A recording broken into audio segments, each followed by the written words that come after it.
सुरुमा हामी क्वेसन पढौँ र क्वेसनले के दिएको छ त्यो हेरौँ। क्वेसनमा छ Salina marks the price of a blanket at rupees 5500. She allows 20% discount and adds 13% VAT. यहाँ के भनेको छ भने सलिनाले चाहिँ प्राइस कति मार्क गर्छ अरे 5500 अनि कति डिस्काउन्ट दिन्छ अरे 20% र भ्याट कति जोड्छ अरे 13%। मार्क गर्छ भनेको मार्क प्राइस भइहाल्यो, डिस्काउन्ट पर्सेन्ट 20% दिएकै छ अनि भ्याट पर्सेन्ट 13% छ। अब हामीलाई के निकाल भनेको छ त्यो हेरौँ। हामीलाई सोधेको छ how much discount does she allow भनेको उसले चाहिँ कति डिस्काउन्ट अलाउ गरी भनेको छ। यो भनेको डिस्काउन्ट अमाउन्ट क्याल्कुलेट गर्नु हो र यो भनेको के अरे डिस्काउन्ट अमाउन्ट क्याल्कुलेट गर्नु हो। How much discount does she allow भनेको डिस्काउन्ट अमाउन्ट क्याल्कुलेट गर्नु हो। सेकेन्डमा सोधेको छ what is the price of the blanket after discount. ब्ल्याङ्केटको चाहिँ प्राइस कति भयो अरे डिस्काउन्ट दिइसकेपछि भनेको छ। यति डिस्काउन्ट दिइसकेपछि ब्ल्याङ्केटको प्राइस सोधेको छ भने त्यो एसपी हो। Price of the blanket after discount भनेको छ भने सधैँ एसपी हुन्छ। अब थर्ड क्वेसन पढौँ। How much does a customer pay for the blanket with value added tax. VAT तिरिसकेपछि चाहिँ कति भ्याट एड गरिसकेपछि चाहिँ कस्टमरले कति तिर्नु पर्यो भनेको छ।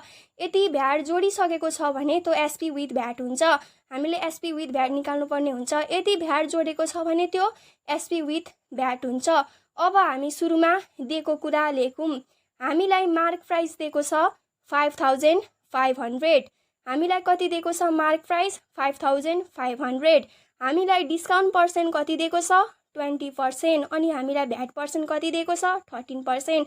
अब हामी 1 नम्बरमा हेरौँ। हामीलाई के सोधेको छ भने how much discount does she allow. अघि नै भनिहाले how much discount does she allow भनेको छ भने त्यो डिस्काउन्ट अमाउन्ट क्याल्कुलेट गर्नुपर्ने हो र डिस्काउन्ट अमाउन्ट क्याल्कुलेट गर्नुपर्ने फर्मुला जहिले पनि डिस्काउन्ट पर्सेन्ट अफ एमपी हुन्छ र मैले त्यो फर्मुला यताको साइडमा लेखेको छु। त्यही फर्मुला युज गर्दाखेरि हाम्रो discount amount equals to discount percent of MP आयो।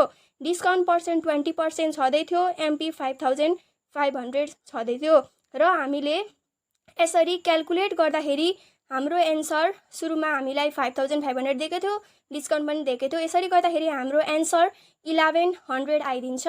अब हामी अर्को क्वेसन पढौँ। सेकेन्डको क्वेसनले के भनेको छ भने what is the price of the blanket after discount भनेको छ। डिस्काउन्ट दिइसकेपछि ब्ल्याङ्केटको प्राइस कति भयो भनेको छ। यदि price of the blanket after discount भनेको छ भने त्यो एसपी निकाल्नु पर्ने हो र एसपी निकाल्न हामीले सधैँ कुन फर्मुला युज गर्नुपर्छ भने MP minus discount percent of MP. त्यो मैले लेखिसकेको छु र त्यही मैले यतापट्टि लेखेँ SP equals to MP minus discount percent of MP. सधैँ एसपी भनेको MP minus discount percent of MP. MP दिएकै छ, डिस्काउन्ट पर्सेन्ट 20% छँदैछ र मेरो एन्सर 4400 आयो। अब हामी थर्डको क्वेसन पढौँ। How much does a customer pay for the blanket with value added tax भनेको छ भने भ्याट जोडिसकेपछि कस्टमरले कति पे गर्यो भनेर भनेको छ। यो भनेको हामीले एसपी विथ भ्याट निकाल्नु पर्ने हो र एसपी विथ भ्याट निकाल्ने फर्मुला हाम्रो SP plus VAT percent of SP हुन्छ।